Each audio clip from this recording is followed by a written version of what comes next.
Hello, parents. Rebecca Rolland is a lecturer at the Harvard Graduate School of Education and serves on the faculty at Harvard Medical School. She's also an oral and written language specialist in the neurology department of Boston Children's Hospital and is a nationally certified speech pathologist who has worked clinically with kids of all ages. And she's the author of the new book, The Art of Talking with Children: The Simple Keys to Nurturing Kindness, Creativity, and Confidence in Kids. Rebecca, thank you for the time. How are you doing today? I'm good. How are you? I'm great, thank you. So what was your goal with this book?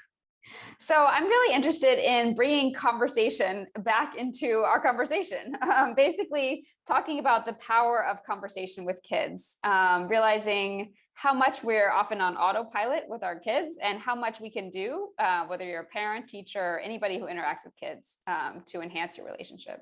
So why do conversations with our kids matter so much? Well, we're at a time when I think we kind of have a perfect storm of factors. So we're basically dealing with lots of stress, anxiety, disconnection, kids who've been out of school. And now more than ever, kids are seeking connection. They're seeking ways to process their experiences. And conversation can do that basically better than anything else can. So this book is broken up into 8 different chapters. Chapter 1 is what rich talk is and why we're missing out. So what is rich talk? Yeah, so I think about rich talk as the way forward to have meaningful interactions or conversations with kids.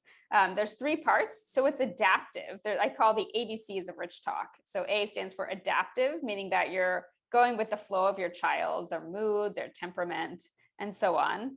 B is back and forth. So we often talk, I say at our kids or to our kids, but we don't always talk with our kids, meaning that, they have the opportunity to respond as well. So that back and forth we found is really critical in building their skills. And C is child driven. So actually thinking about starting with what's on a child's mind. It might be positive, it might be negative, but when you can actually start from there, rather than coming with your own agenda, conversations can be so much more powerful.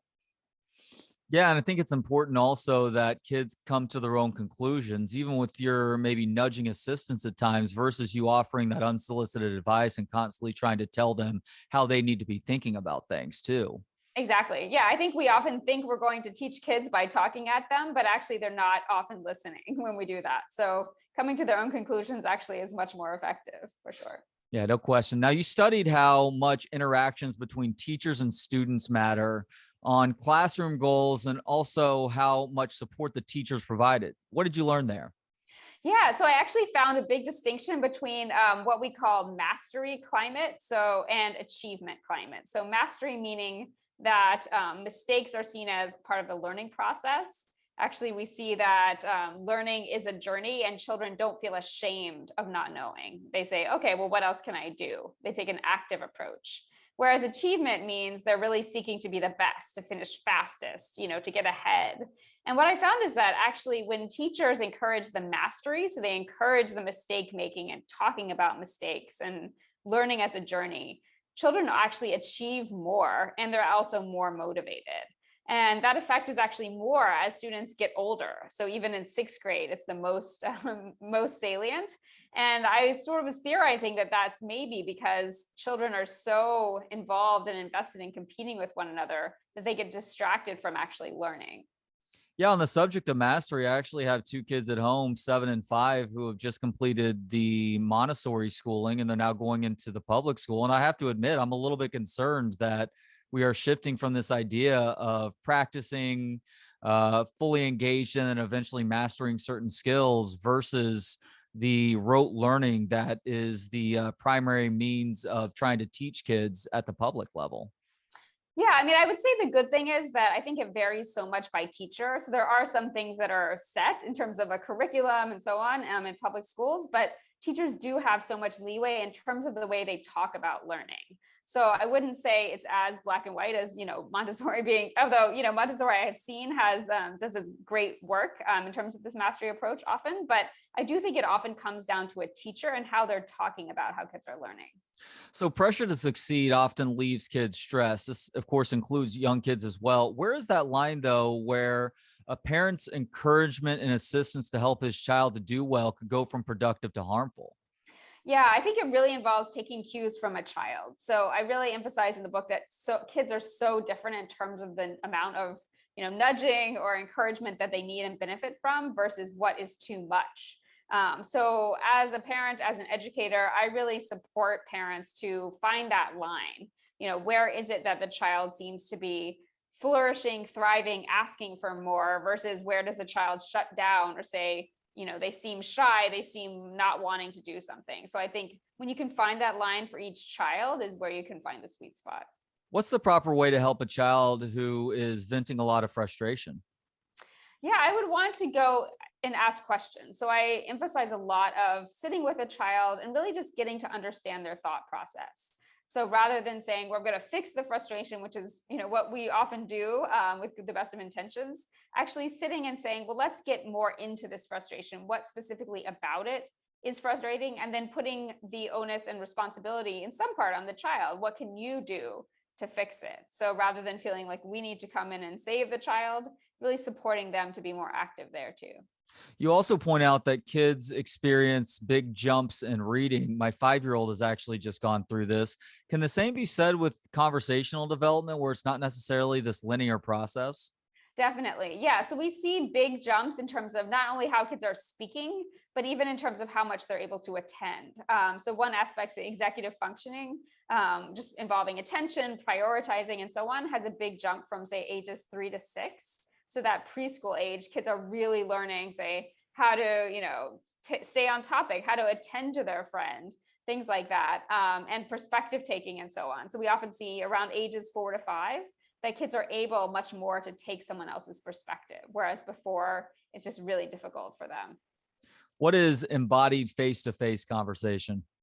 So this is the conversation where you're actually sitting with a person in a room or outside, with no devices, no distractions, nothing between you. So this is actually what I consider kind of the best of both worlds in terms of being able to interact, engage, but also to really notice and respond to all of the cues a person's giving you on Zoom, etc. Even though it's great and we do a lot of great work through audio, visual, we are still missing those other senses that really help us connect with a child. And the way that our kids and us use technology really does have a negative impact on rich talk at times too, correct? Yeah, I mean, I do think it's all the way we use it. So sometimes, parents have said to me, "Oh, should I not have my kids talk to their grandparents on Zoom?" And I think, no, of course not. So if that's the way they connect, it's better than not connecting, obviously. But at the same time, yes, I think we are using technology often to disconnect, to avoid conversations and so on. And it becomes a default. So if your phone is constantly there and you experience even a minor frustration, so often both parents and kids go to their phones to avoid the frustration rather than actually moving through it through conversation. Yeah, we've recently come to the conclusion that going to YouTube from time to time to help answer the multitude of questions that are coming our way when we inevitably don't know the answers. It's easier to say, I don't know, and then have some expert on YouTube help explain what the deal was there. Definitely. Yeah. So I often see Google, YouTube as a great resource. And so I don't advocate banning phones, banning technology, but especially just being conscious and intentional about the way we use them, in order to answer those questions, to go on some kind of learning journey rather than just to distract ourselves. Chapter 2 is conversations for learning, sparking your child's lifelong curiosity. What is the end goal of learning, Rebecca? Yeah, so I would say the end goal of learning is for kids to find their passions and pursue their passions. So it's really goes much beyond achieving, gaining specific skills, but we want children to become lifelong learners who understand their strengths and weaknesses and who want to pursue their passions. What is the growth mindset and how can we help cultivate this in our kids?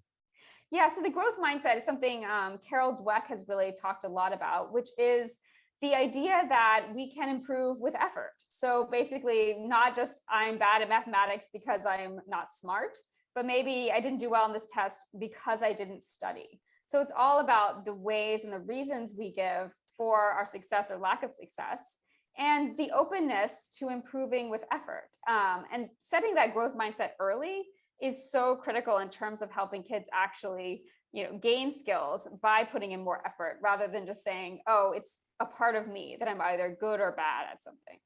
Yeah, and you're touching on positive and negative self-talk there. Positive self-talk is obviously extremely important.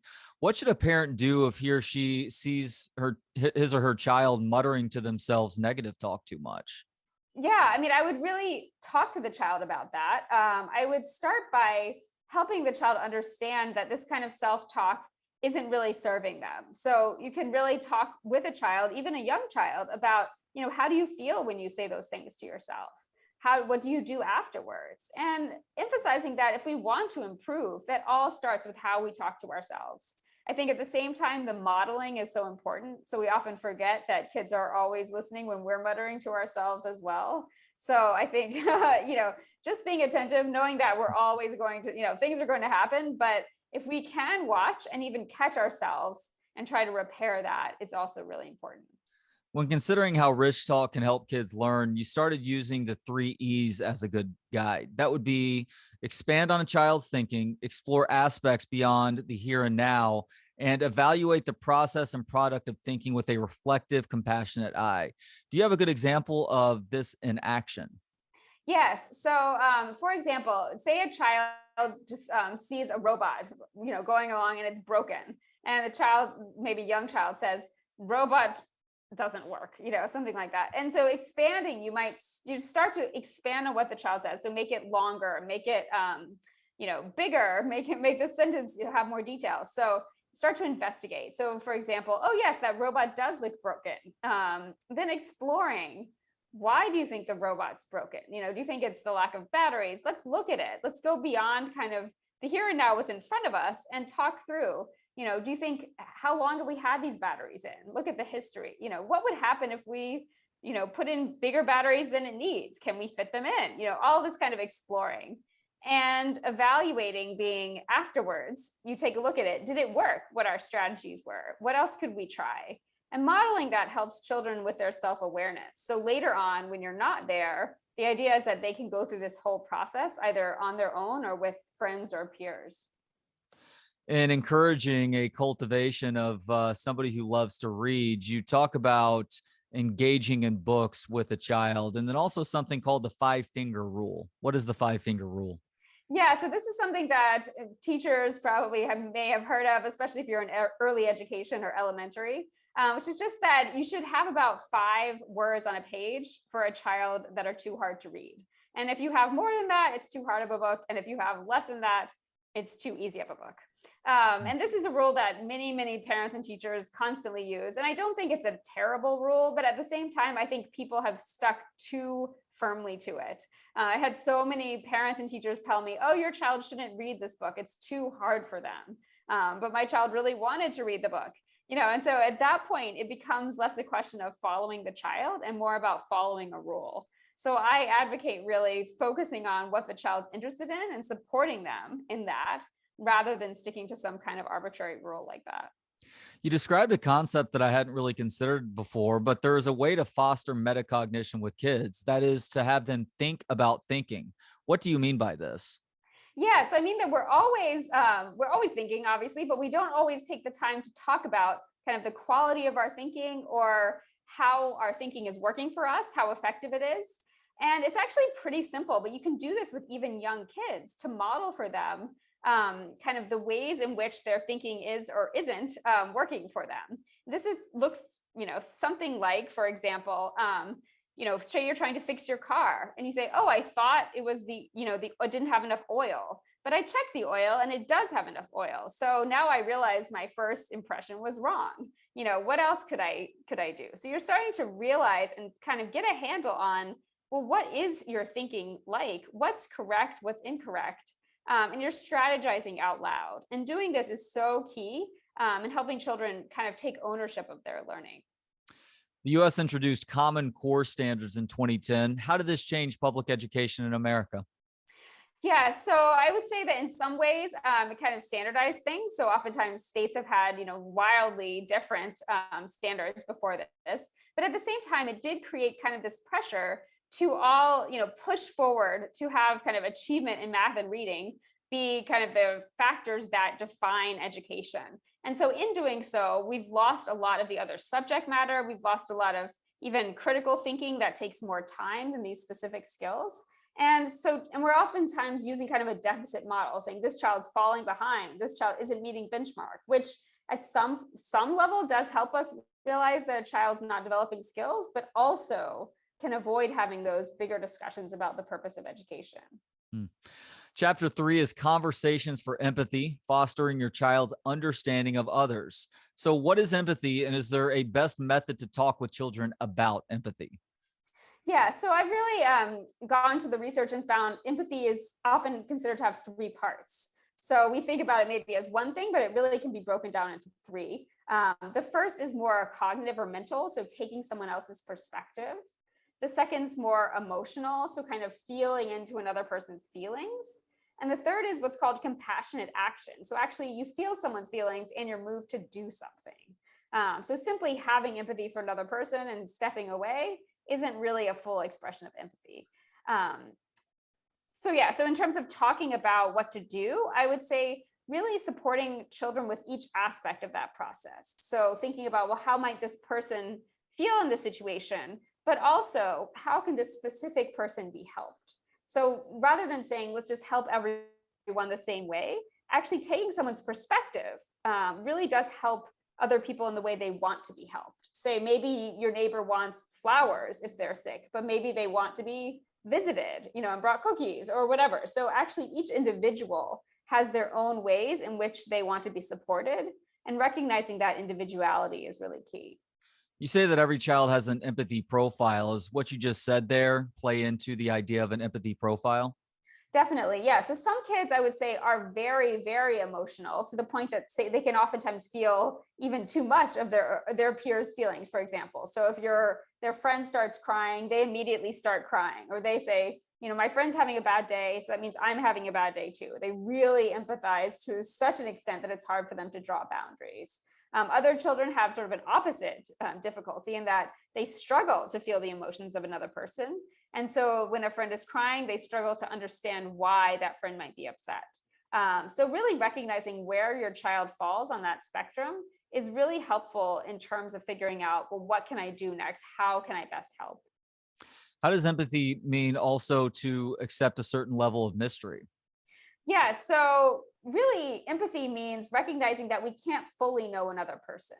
So we say, let's walk a mile in this person's shoes, but in fact, we don't really know what those shoes are like, never fully. And so recognizing that really supports us to say, well, we can do our best. We can try to make our best guesses, but really the best way to know another person is to engage with them, to interact with them, to ask questions and sit with them, and not to make all the assumptions that we necessarily make about a person. How can the 3 E's help to shape emotionally intelligent kids? Yeah, so I would say by actually taking the time to expand on what someone's saying, to explore how they're feeling, and then to evaluate if we were correct or not correct, it really is the foundation of empathy as well. So realizing that empathy comes through series of conversations, it comes over time, and through having these kind of expansive and reflective conversations. Chapter 4 is conversations for confidence and independence, encouraging your child to embrace challenges. Kids love to help. I have 2 in my house who are great examples of that. Is there a right way to have them help, and why is it so good for them? Yeah, so really kids do want to be a part of a community. So we've often forgotten that when we talk about, rewarding kids for chores or begging them to do things. Oftentimes we've forgotten the fact that kids have an innate urge to help us to be part of something bigger than themselves and to feel accomplished, to feel as if, oh, I have done this, I have contributed to my community. And so finding a way that that child can help at their age and stage, but even with their temperament, can really support them to feel good about that. So maybe your child, is really good at math. And even if they're young, they can count money or sort your money into different jars, or maybe they're older and they can help with the budget if they're in high school or something like that. So really kind of finding what's already a strength or an interest of a child and helping them build on that. It shows them that, yes, here I appreciate your gifts, and also you're able to support the community of the family. There's a pretty wide chasm amongst parenting experts in terms of how much verbal praise should be offered up in situations like that. So, for you, how much verbal praise should be doled out if a kid does help to do something, whether they do it correctly or not, and just telling them, good job, well, way to go, and just trying to make sure to offer them the right amount of support? Yes, I mean, I'm somewhere in the middle there. I think it's always important to have a balance. I know there's some experts who say, they hate the words good job and they say, never say that. But I mean, I think that's a little extreme. I Yeah. think what I do want to get away from is this kind of over praise. So there is research showing that, if a child, especially who feels bad about something they've done, and you say, oh, that's so amazing, it's so incredible, and kind of in a false way, that child tends to realize that it's a bit false and even can feel worse about themselves. So that's kind of where I emphasize getting away from. I do think that saying, good job or thanks for helping or, whatever, I don't think that's quote unquote bad for children. I do think it's helpful to be specific. So what exactly about that was helpful? That really gives kids more information than just saying good job, saying, oh, I wouldn't have known how to do that part, or that part is really tedious for me, so I'm glad you helped me with that, something like that. But I think the good job is not, it's not a curse word. I agree with you on that one. So, in an effort to help, oftentimes kids obviously make a huge mess. Why is this not only okay, but a healthy thing for them? Yeah, so I think that recognizing that mess is inevitable, we do need to work on cleaning it, but even to help children recognize that, yes, in their attempts to help, there will be this, possibly counterproductive mess happening.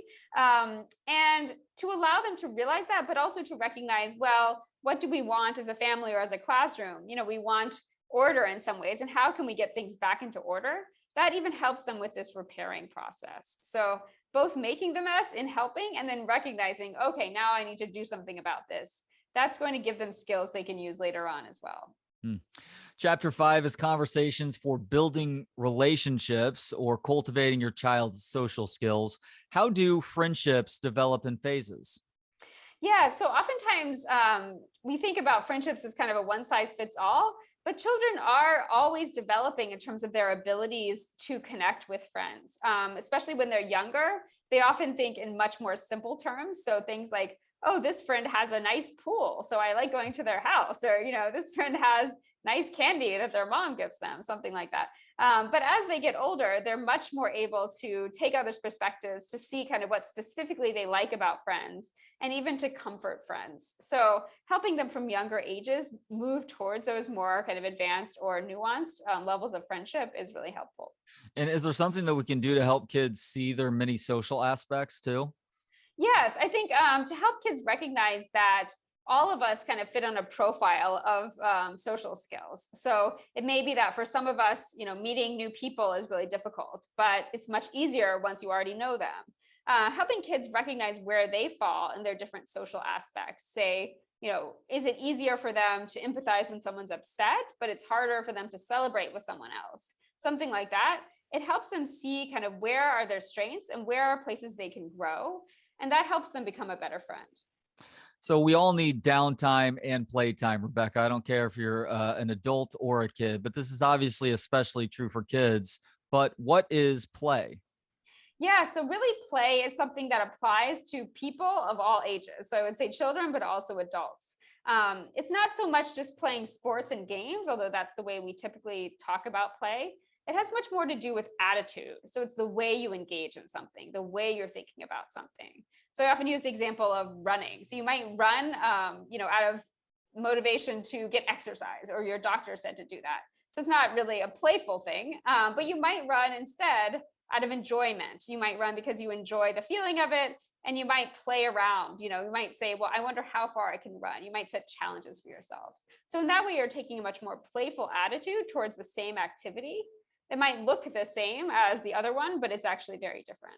And how does the right kind of play benefit a young brain? Yeah, so we know that play does so much for young children, so much so that we know of species of other species are also playing in their young all of the time. So it develops their brains, their sort of social brains, as they problem solve. It helps them collaborate with others because they're constantly figuring out, well, what game should I play? develops their language skills and their social skills as they need to negotiate with others. So in every area of their lives, play is really critical.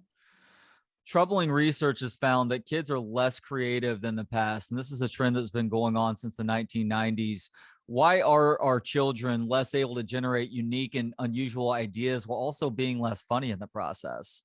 Yes, I mean, this is disturbing research suggesting that children actually have declined in their average creativity over time. And I think there are a number of factors, but really critical in that is the sense that they aren't given a lot of playtime and downtime to be able to think out of the box.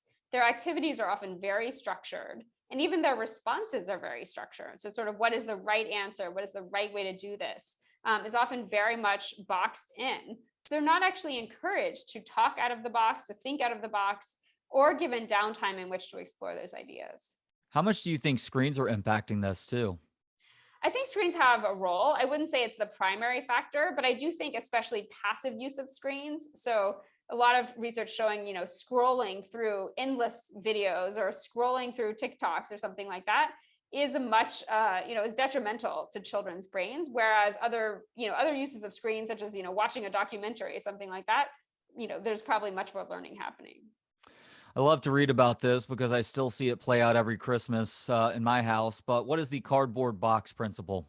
Yeah, so this is a principle, which you may have seen in your own, I've definitely seen in my house, is that you might spend all this money, effort, and time buying what you think are the best presents. You lay them out on Christmas Day or whatever holiday, and your child only wants the cardboard box.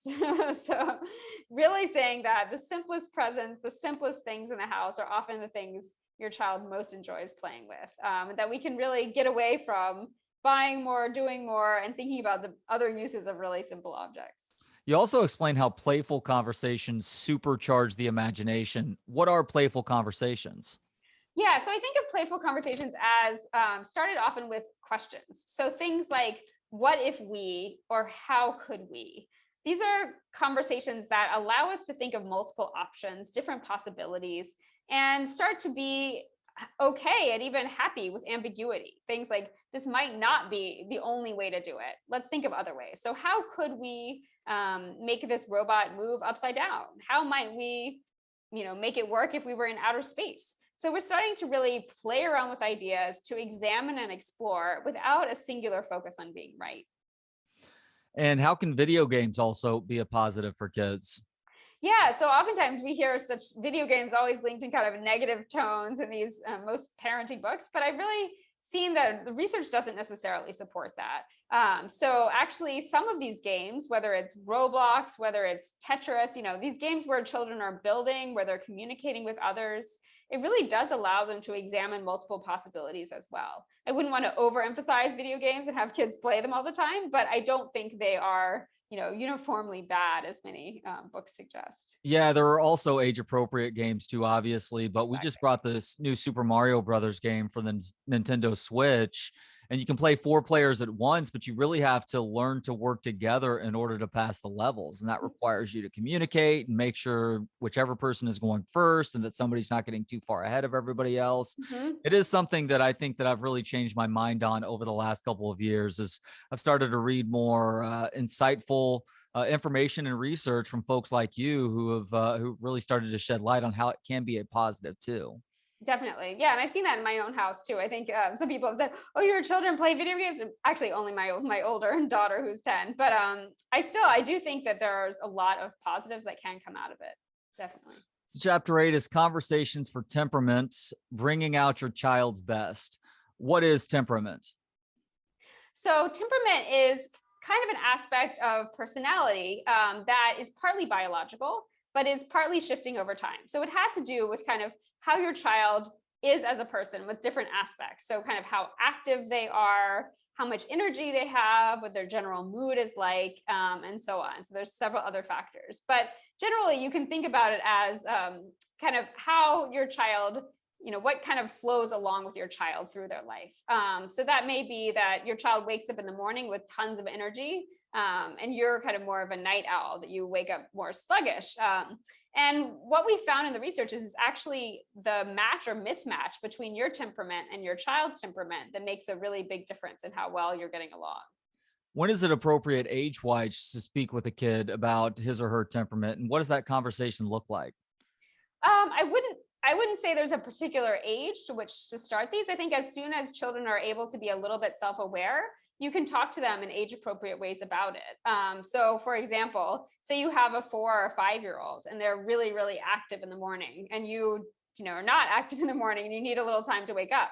You can even say something like, I know you love to like kick that ball in the morning, but I just want a moment of quiet in the morning. So if you want to kick the ball, you can do it in another room, because for me, I want to have a little quiet. So either you can sit here with me quietly, or you can do, so explaining that how we like to be, and how we are as people can really start early.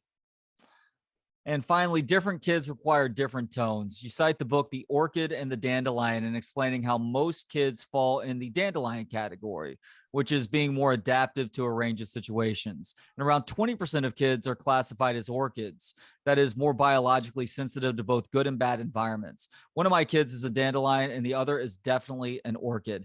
How should I be speaking with a sensitive kid differently from the other one? Yeah. So one important thing to recognize is that your impact as a parent is especially critical for that orchid child, because they are sort of more sensitive and more adaptive, in the sense that they're going to notice more how you're speaking to them. They're going to have stronger reactions to it. So I wouldn't necessarily say, well, say X to this child, say Y to this child, but you do want to make some extra space and time around the conversations with the orchid child in order to see, well, how is my conversation impacting them? Do they seem overly upset by something I didn't mean to upset them? Do they, not even notice when I'm trying to get them to do something and I need to change my tack? So just being a little bit more intentional, a little bit more aware with that child, and especially creating, if it's possible, a little time every day or every week in which you connect one-on-one with that child, goes a long way in that. Cool. Well, she is Rebecca Rolland. The book is The Art of Talking with Children, The Simple Keys to Nurturing Kindness, Creativity, and Confidence in Kids. You can get it now wherever books are sold. Rebecca, thank you so much for the time today, and thank you for this excellent book. Oh, thank you. Thanks for having me. Thanks to Gentleman Jesus for the intro and outro music. Hear more of his work at gentlemanjesus.com. And thank you to Joshua Bates for the video editing. If you have any video editing needs, hit him up on Instagram at Forager Digital. Thanks as always to you for checking us out. You can watch, listen, learn, and connect for free at booksonpod.com. For Books on Pod, I'm Trey Elling. Good day.